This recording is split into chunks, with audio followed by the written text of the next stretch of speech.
Y nuestro hermano Jeremías de San Francisco me pide que siga anunciando que todavía quedan algunas plazas libres para los eventos que vamos a hacer en unos días allí en San Francisco. Nosotros vamos a salir el próximo día 12 y estaremos primeramente en una iglesia que nos ha prestado sus instalaciones para hacer las actividades que hacemos allí en una ciudad llamada Houston. De allí estaremos viajando a visitar nuestra iglesia en Las Vegas.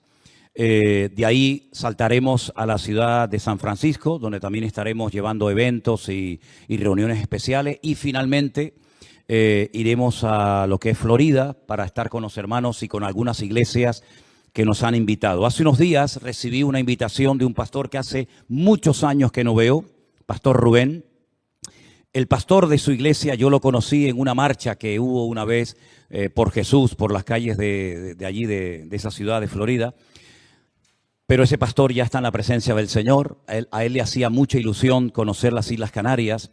Él era cubano y sus padres, sus antepasados, habían salido de las Islas Canarias rumbo a Cuba. Pero él nunca había visitado la tierra de sus padres.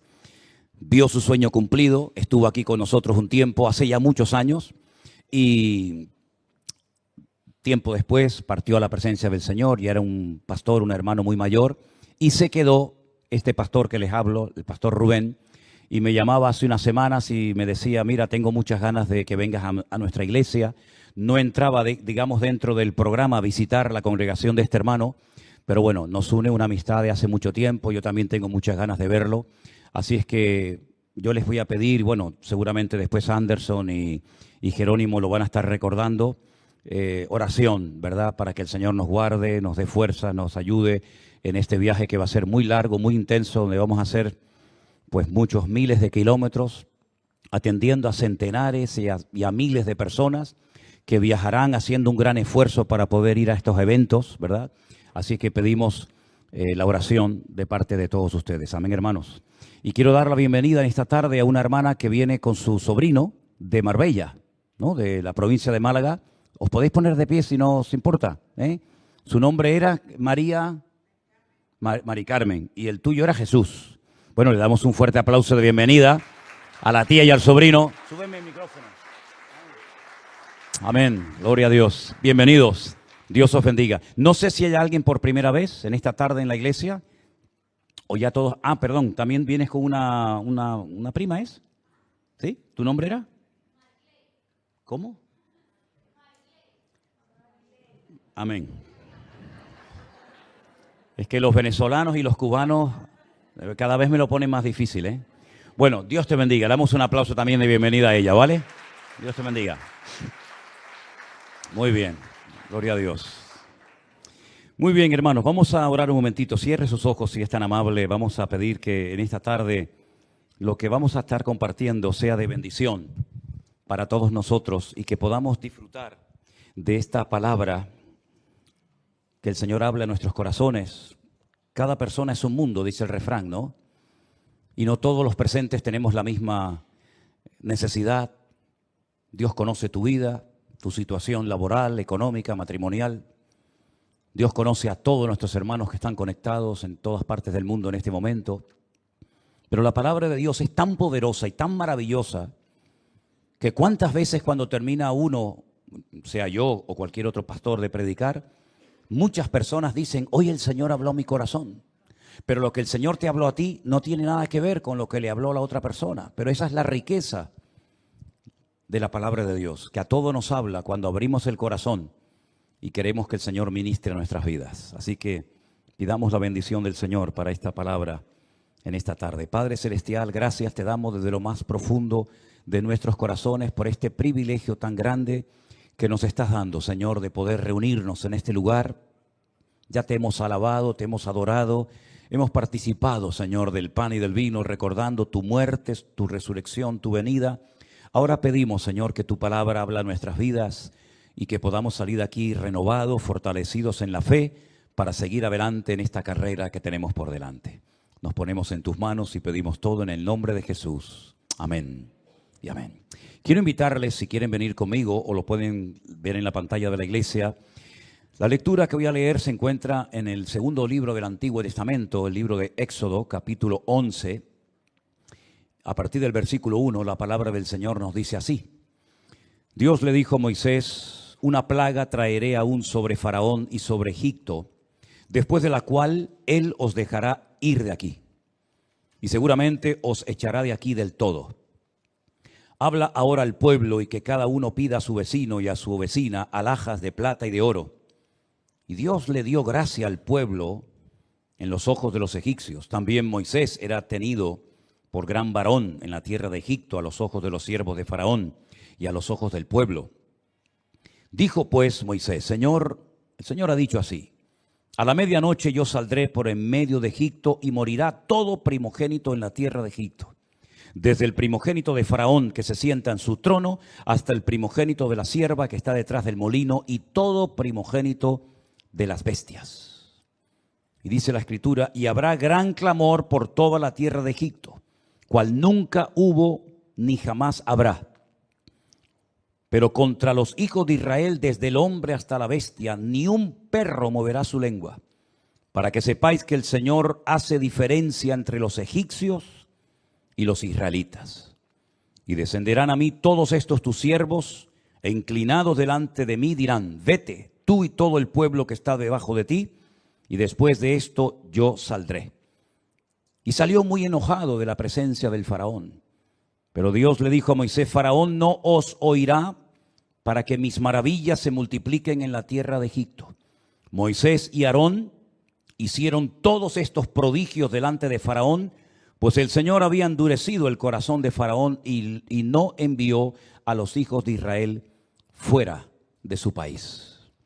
La historia que se cuenta en el libro del Éxodo es una historia muy conocida, incluso se han hecho ya varias películas, donde se ve a los hijos de Israel sufriendo bajo la esclavitud, la tiranía del faraón, cómo Moisés logra sacar al pueblo de Israel de la esclavitud, cruzan el Mar Rojo rumbo a la tierra prometida. Pero antes de todo eso, sucedieron en Egipto 10 manifestaciones diferentes del poder de Dios.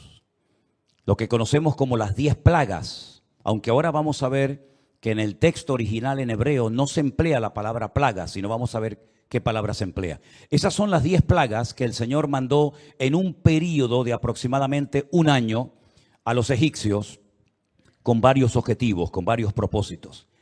Número 1, la plaga de sangre. El río Nilo y todas las fuentes de agua y los pozos de agua en Egipto se convirtieron en sangre. Lógicamente no se podía beber de ese agua.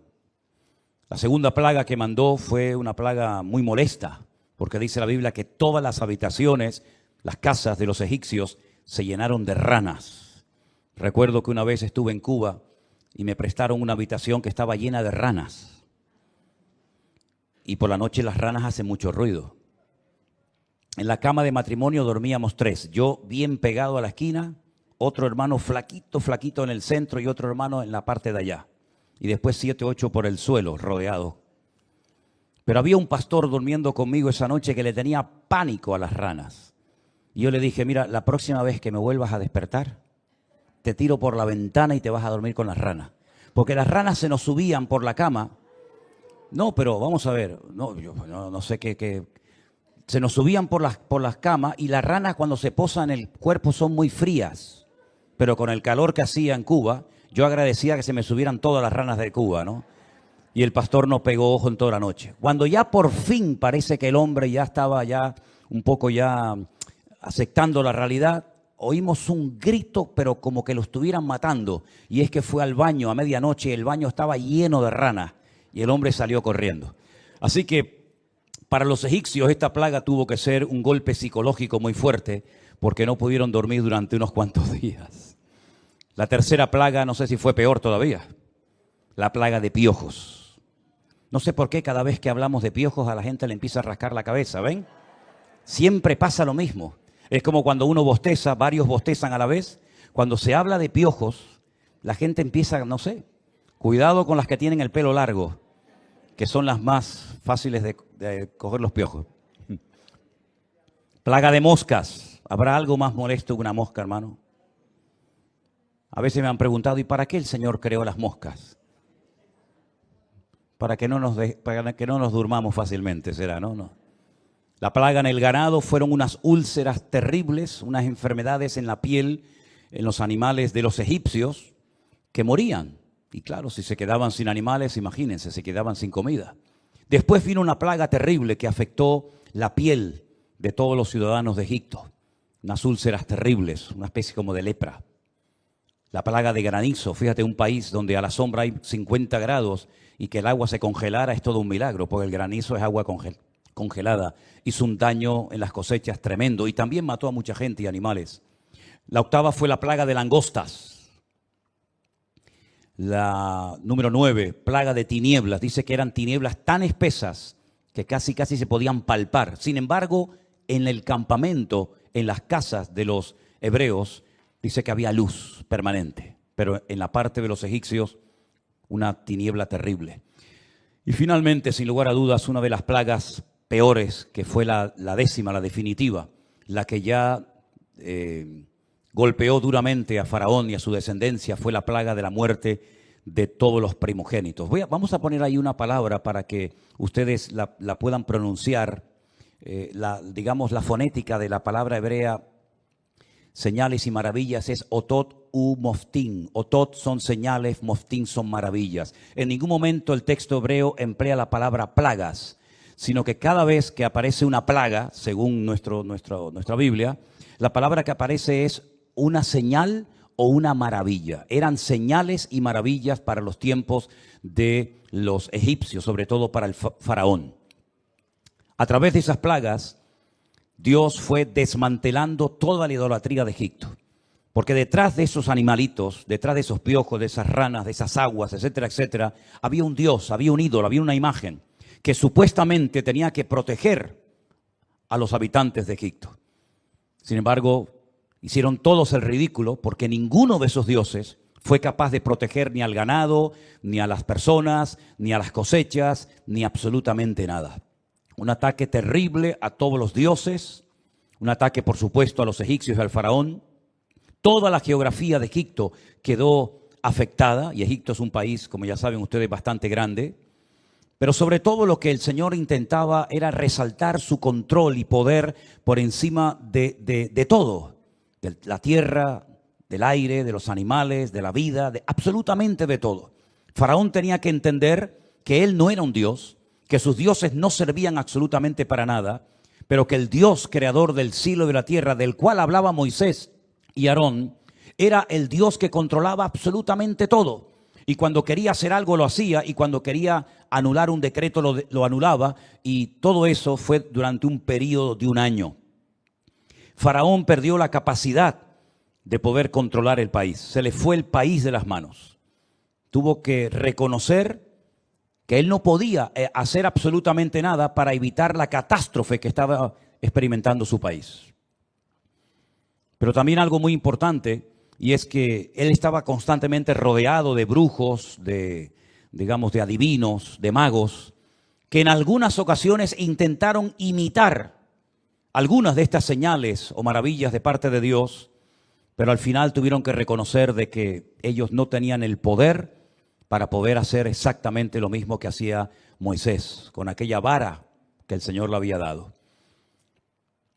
La última plaga es una plaga muy importante porque es como un doble milagro. Fijaros que iba a morir todo primogénito siempre y cuando no obedecieran lo que el Señor les había dicho que hicieran para no morir. Dios hizo una diferencia entre los primogénitos de Israel y los primogénitos de Egipto. Pero no solamente hizo esta diferencia, sino que a unos protegió y otros murieron. Y es que solamente había una posibilidad de evitar la muerte, y es lo que cuenta el capítulo 12.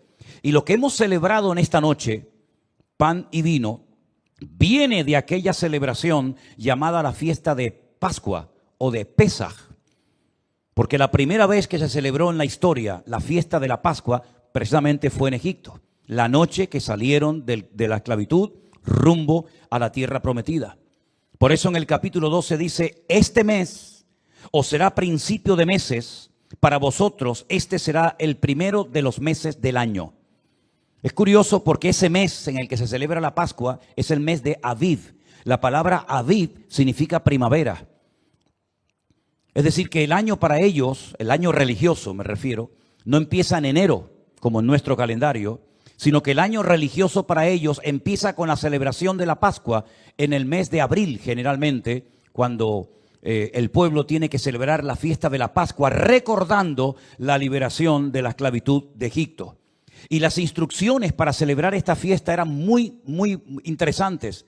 Dice en el versículo 3, háblale a toda la congregación de Israel y diles que en el día 10 de este mes, tómese cada uno un cordero según las familias de los padres, un cordero por familia. En el día 10 del mes de Abib había que escoger un cordero, pero no se podía sacrificar hasta 4 días más tarde.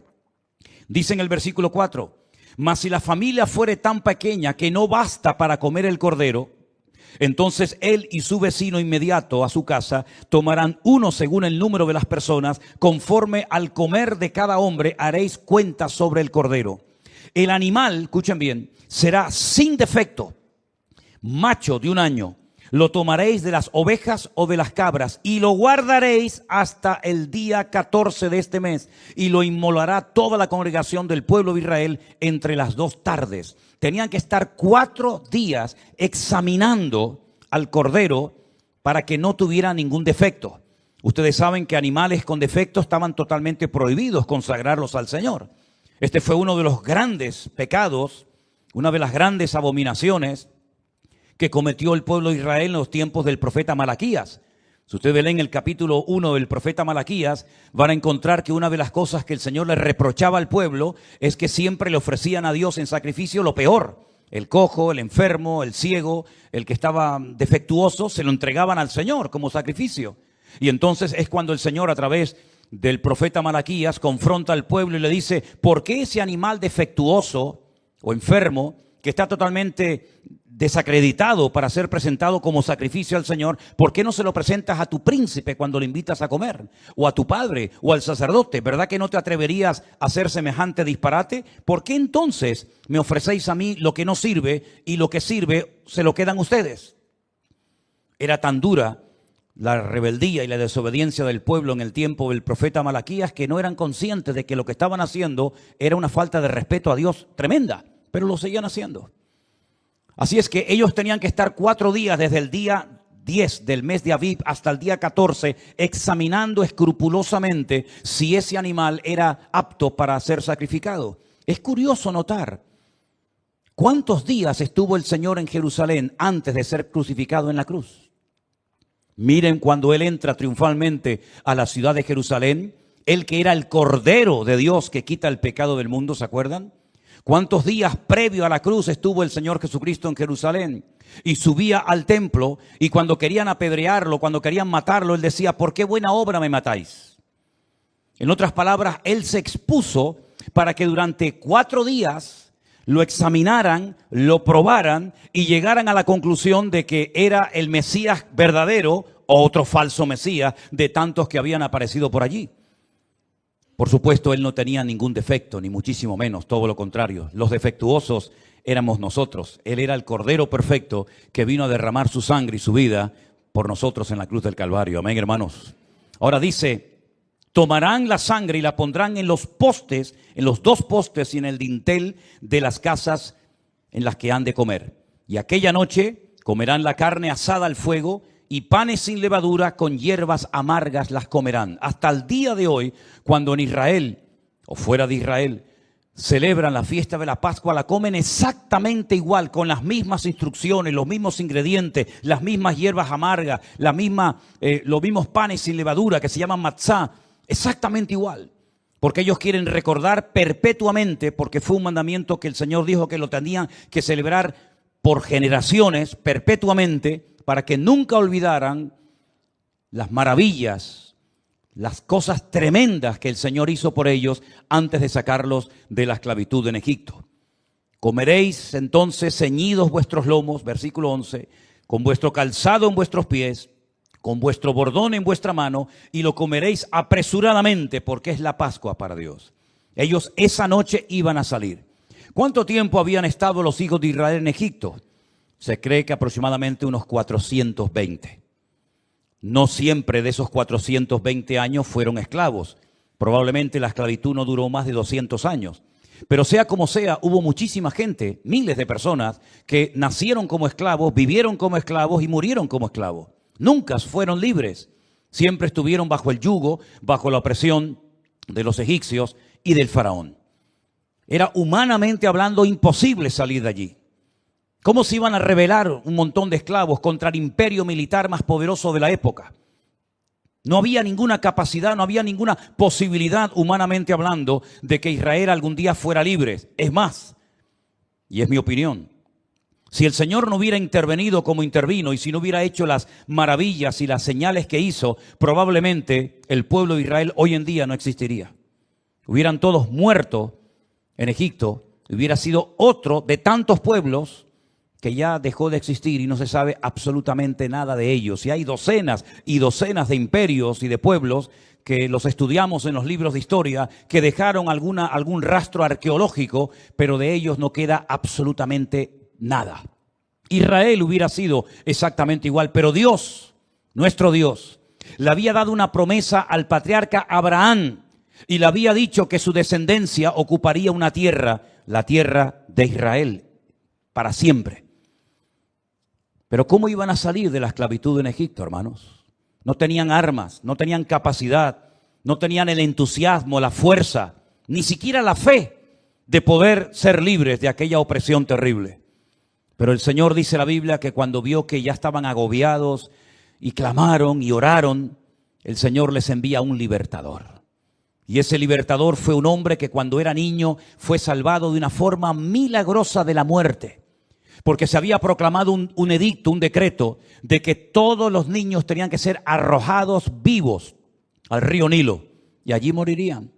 Pero el Señor salvó milagrosamente a uno de ellos. Y ese niño se llamó Moisés.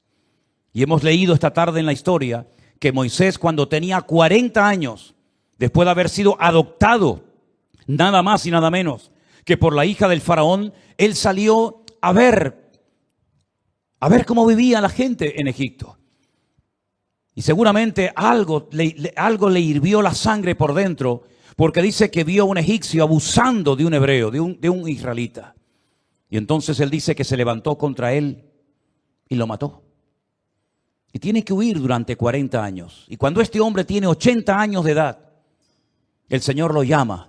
Se le aparece a través de una zarza que ardía y no se consumía. Y el Señor le dice, tienes que volver otra vez a Egipto. Y tienes que sacar a mi pueblo y traerlo aquí. Y aquí yo le daré leyes y estatutos y decretos y mandamientos para que me honre y para que me sirva. Como bien saben ustedes, puso todo tipo de excusas. ¿Quién soy yo? Yo no sé hablar, no me van a creer. Cuando me digan que Dios te manda, ¿qué les digo? Si puso todos los argumentos habidos y por haber.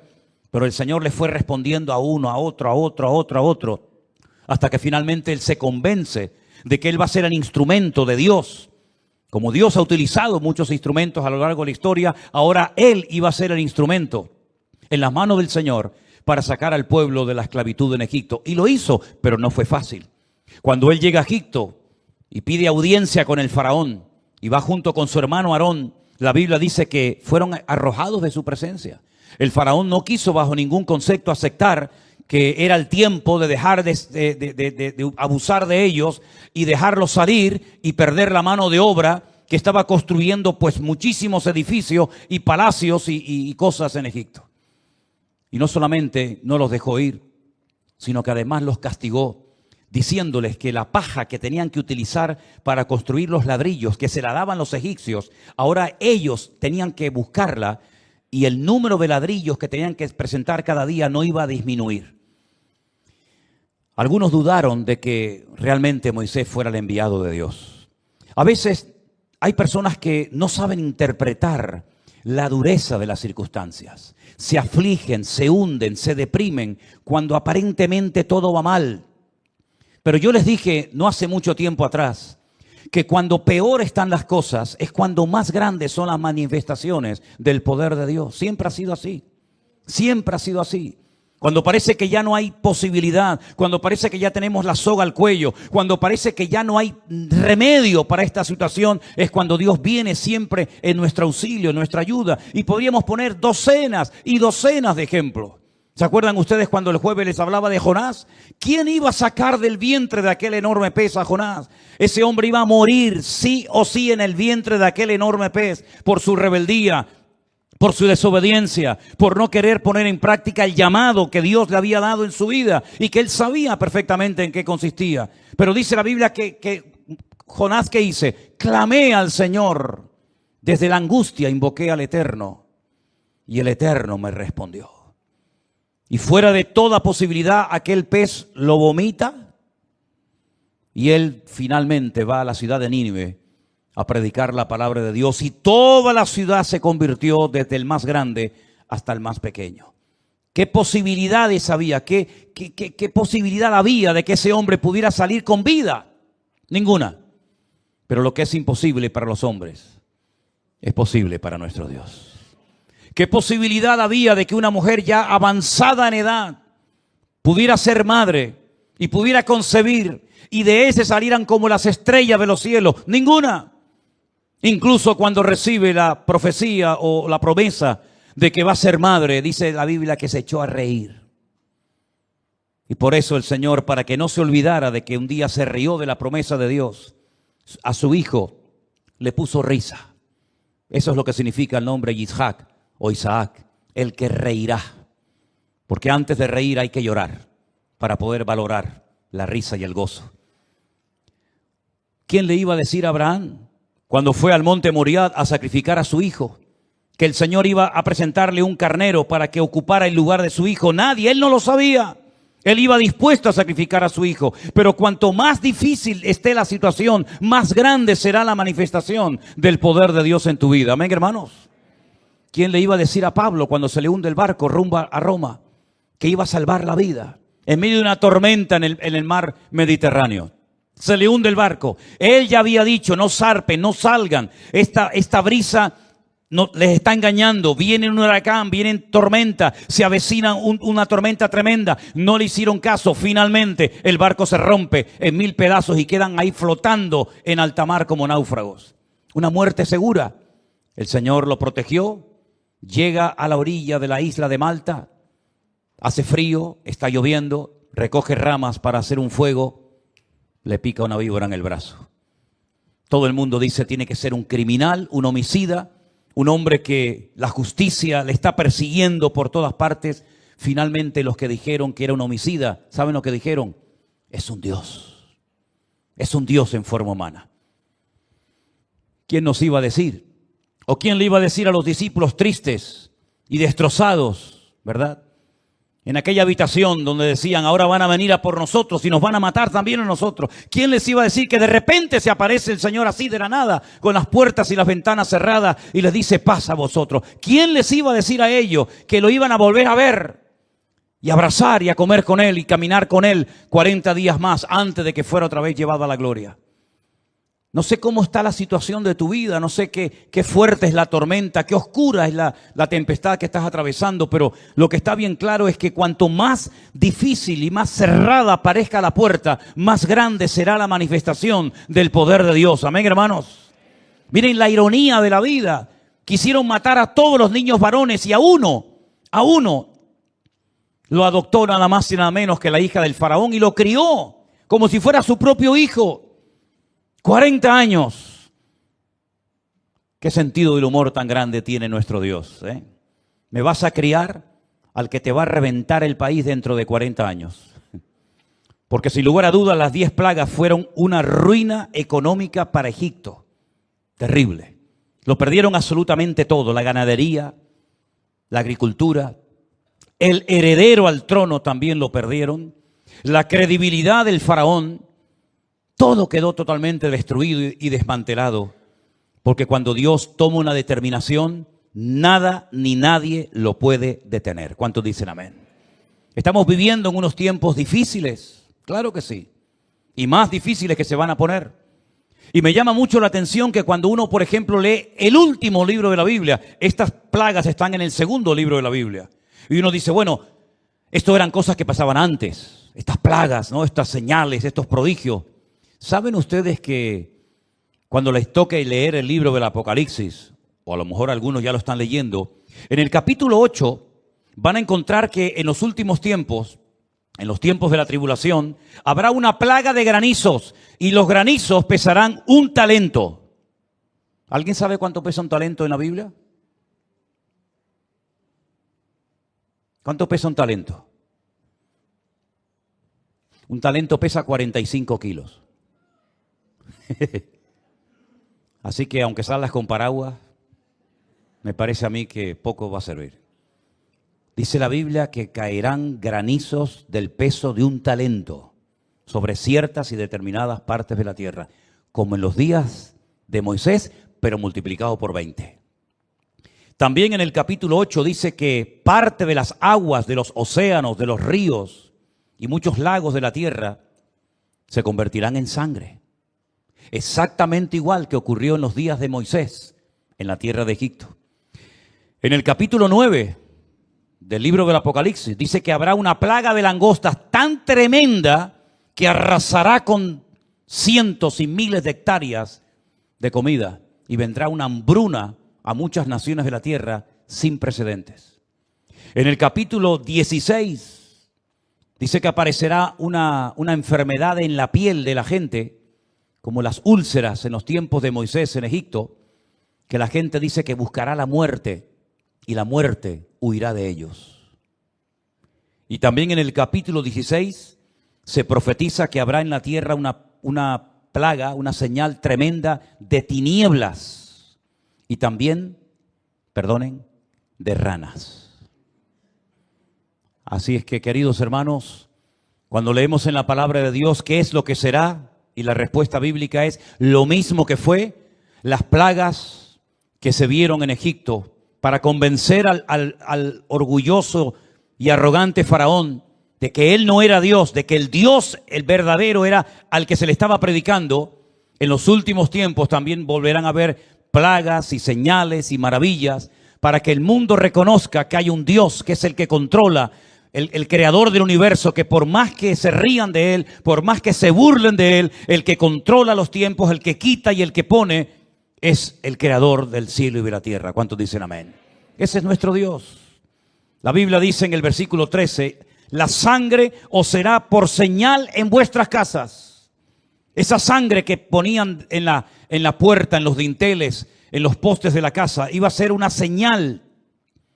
De tal manera que cuando yo vea la sangre, pasaré de vosotros y no habrá en vosotros plaga de mortandad cuando hiera la tierra de Egipto.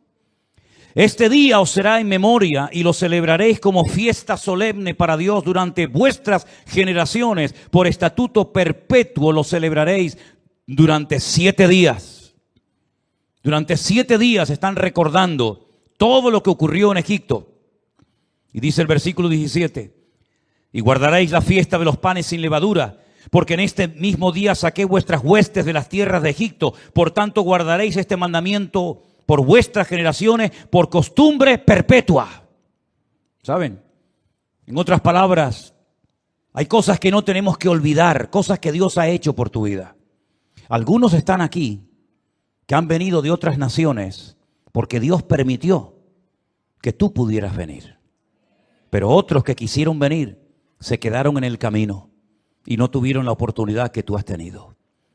Así que si algo tenemos que tener permanentemente los creyentes en nuestro corazón, es gratitud a nuestro Dios. El trabajo que tienes, sí, el trabajo ese que ahora mismo tienes, te guste o no, ¿a cuántos les gustaría tenerlo?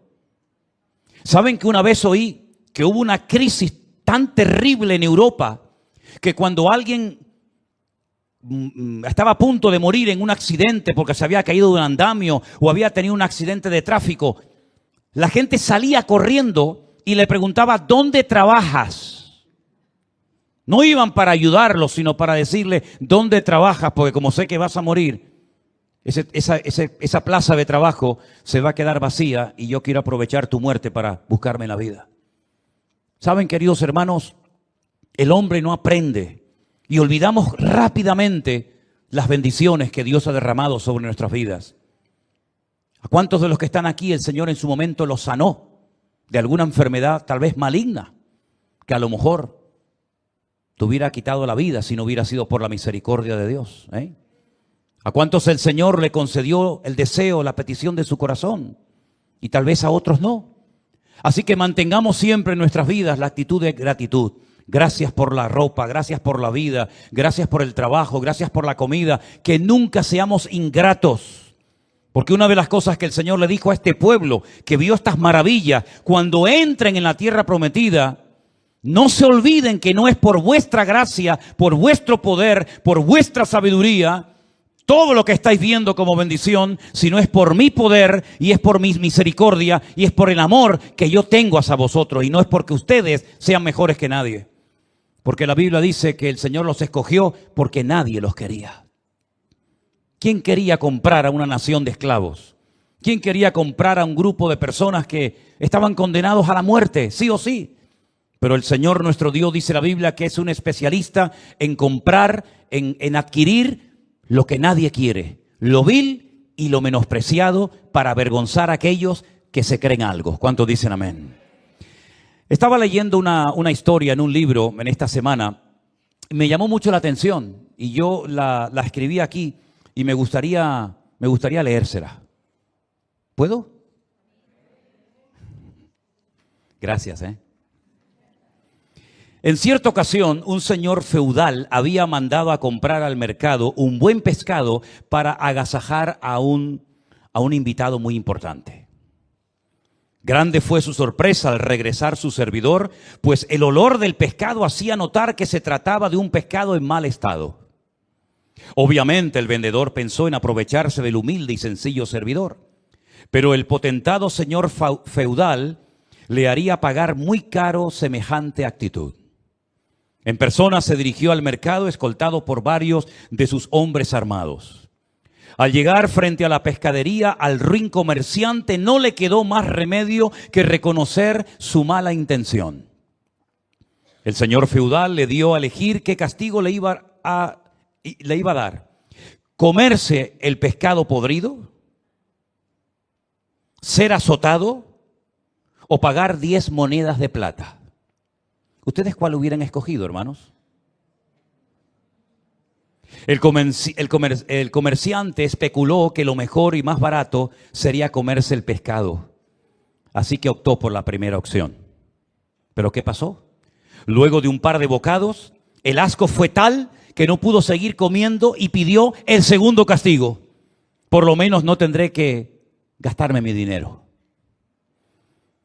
Pero luego del cuarto azote, imploró que pararan porque no podía soportar el dolor y finalmente aceptó pagar las 10 monedas de plata. Así que fue como este mezquino vendedor de pescado recibió todos los castigos. Se comió el pescado podrido, recibió unos buenos azotes y terminó pagando la multa de 10 monedas de plata. ¿Saben? Al faraón le pasó exactamente lo mismo. Sufrió las plagas que devastaron su país y su economía. Luego sufrió en su propio cuerpo las calamidades y pagó con la vida de su hijo y con la suya porque no quiso aceptar la existencia de Dios ni acatar su voluntad. ¿Cuántos dicen amén? Qué historia tan interesante, ¿verdad? Todas estas desgracias nacionales se podían haber evitado si el líder, si el gobernador, si el faraón de Egipto desde el primer minuto hubiera dicho: creo en vuestro Dios, o por lo menos no me opongo a vuestro Dios, y si ha llegado el momento de salir, ya hemos abusado de vuestras vidas 200 años, así que ya podéis salir en libertad. Todo esto se podía haber evitado. Y cuando yo leía esta historia, pensaba en ciertos y determinados países, países bonitos, países ricos, países que podían vivir de maravilla. Pero la gente come el pescado podrido, están sufriendo azotes de todo tipo, de toda índole. Y las economías se les han arruinado porque no han querido reconocer el poder de Dios. Pensaba, por ejemplo, en este trozo de tierra de 40 kilómetros de largo, llamada la Franja de Gaza. 40 kilómetros de costa mediterránea, con unas playas de película, las mejores playas de Israel. están o estaban en la Franja de Gaza. Una cadena de hoteles se podía haber construido cerca de aquellas hermosas playas. Allí hubieron personajes de la Biblia, como por ejemplo Sansón, que se podía haber llevado a la gente para ver el lugar donde Sansón estuvo, donde se enamoró de Dalila, donde murió, etcétera, etcétera, ¿verdad?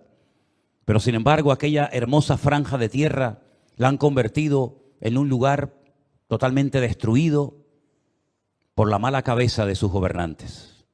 ¿Qué responsabilidad tan grande tiene un hombre cuando todo un pueblo le vota o le apoya para que haga las cosas bien, decentemente y con orden?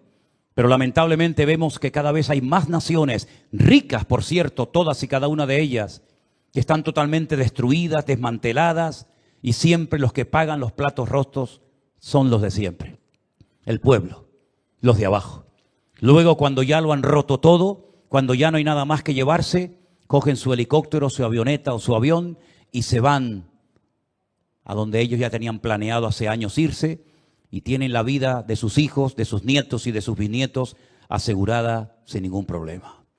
Hermanos queridos, España está pasando un momento muy delicado, porque tenemos al frente de este gobierno a un hombre que se empecina en hacer las cosas no decentemente y con orden, sino todo lo contrario. Y nosotros estamos aquí, Dios nos ha dejado aquí, para que lo que podemos hacer lo hagamos. ¿Y saben lo que es? Orar, orar y orar. Que Dios tenga misericordia de esta nación. Que Dios tenga misericordia de que su pueblo, sus hijos, estamos aquí. Y que no tengamos que ver cómo un país hermoso como este se viene abajo por la mala cabeza de 4 o 5 señores que se agarran a una poltrona y no hay forma de que se vayan. Y cuando se vayan van a dejar todos patas arriba o marcharse de mala manera huyendo para que nadie los persiga, ¿no? Hermanos queridos, Faraón vio los milagros más grandes de la historia de la humanidad. Yo creo que no ha habido un hombre que ha visto más milagros, más señales y maravillas que el mismo Faraón. Incluso llegó a ver un milagro del cual no hemos hablado, pero quiero tocarlo brevemente, y es cuando él ve que cuando se empeña en perseguir al pueblo de Israel, las aguas del Mar Rojo se abren, el pueblo de Israel logra pasar, y cuando él intenta hacerlo, las aguas se le vienen encima a todos sus soldados y él incluso muere. Si este hombre, yo pensaba hoy, si este hombre se hubiera arrepentido, o por lo menos hubiera reconocido la soberanía de Dios, como por ejemplo lo hizo otro faraón en los tiempos de José, o como por ejemplo lo hizo Ciro, que fue el que construyó el segundo templo de Jerusalén, o como por ejemplo Nabucodonosor, que reconoció que el Dios de Daniel, de Sadrach, Mesach y Abednego era el verdadero Dios. Si Faraón hubiera reconocido la existencia y el poder y la soberanía de Dios, Egipto hoy en día sería un paraíso, sería un país tremendamente bendecido. ¿Pero qué es Egipto hoy en día? Un montón de arena, un país que sinceramente la gente va a verlo por el famoso río Nilo, que por cierto la Biblia profetiza que se secará totalmente en los últimos tiempos, y por las pirámides de Egipto. Nada más, no hay nada más. Así que mis queridos hermanos, la responsabilidad nuestra como creyentes es ser agradecidos, porque las señales no fueron hechas para convencer al pueblo de Israel. No, no, no. Los milagros fueron hechos para que el faraón no tuviera excusa de decir, pero es que yo no sé quién es ese Dios. Yo no sé lo que es capaz de hacer ese Dios de ustedes. Pero no tuvo excusa. Porque una cosa es pecar por ignorancia y otra cosa es saber hacer lo bueno y no hacerlo. Igualmente es pecado. Y el faraón tuvo una oportunidad histórica. Tuvo el privilegio de poder reconocer que el Dios Todopoderoso era el Dios de aquellos esclavos. Pero no lo hizo. Endureció su corazón. Y al final, a las personas que quieren endurecer su corazón, el Señor les dice, sí, pues yo te lo voy a endurecer ahora más todavía. Y hay un punto en el camino de la vida que es el no retorno. Es cuando ni siquiera ya tienes la capacidad de arrepentimiento, que es algo terrible. Porque mientras hay conciencia, mientras hay un mínimo de luz o de 2 dedos de frente, hay posibilidad de corregir el rumbo. Pero el faraón entró en un callejón sin salida hasta el punto que ya no había retorno, no había oportunidad de arrepentimiento para él. Y es un ejemplo en la historia de cómo una persona puede endurecerse creyendo que le va a ganar a Dios, creyendo que le puede echar un pulso a Dios y ganarlo, y cómo este hombre quedó totalmente avergonzado, humillado, desmantelado y terminó perdiendo su vida, su país, su familia, absolutamente todo. Qué privilegio hemos tenido nosotros, queridos hermanos, de haber conocido la verdad. Pero ojo, no te comportes como el faraón. Si hay que humillarse, se humilla. Si hay que pedir perdón, se pide perdón. Si hay que hablar, se habla. Si hay que tocar una puerta, se toca. Pero ojo, porque yo veo en Faraón un ejemplo de una persona que lo tuvo todo y lo perdió todo por su rebeldía y por su desobediencia. No entres por ese camino. Ablanda tu corazón. Dice la Biblia, y termino, si oyereis hoy su voz, no endurezcáis vuestros corazones. Hoy el Señor está hablando a nuestras vidas y nos está mostrando que hay misericordia, que hay tiempo para arrepentimiento, que hay oportunidades para servirle. Hermanos, seamos agradecidos y aprovechemos estos tiempos para servir a nuestro buen Dios. Amén, hermanos. Cierre sus ojos, por favor, ahí donde está. Y vamos a orar a nuestro buen Dios, el cual pedimos que tenga siempre misericordia de nosotros, para que podamos siempre, con su ayuda y con su bendición, agradarle en todo lo que hagamos. Bendito sea nuestro Dios. Aleluya. Gracias, Señor Jesús.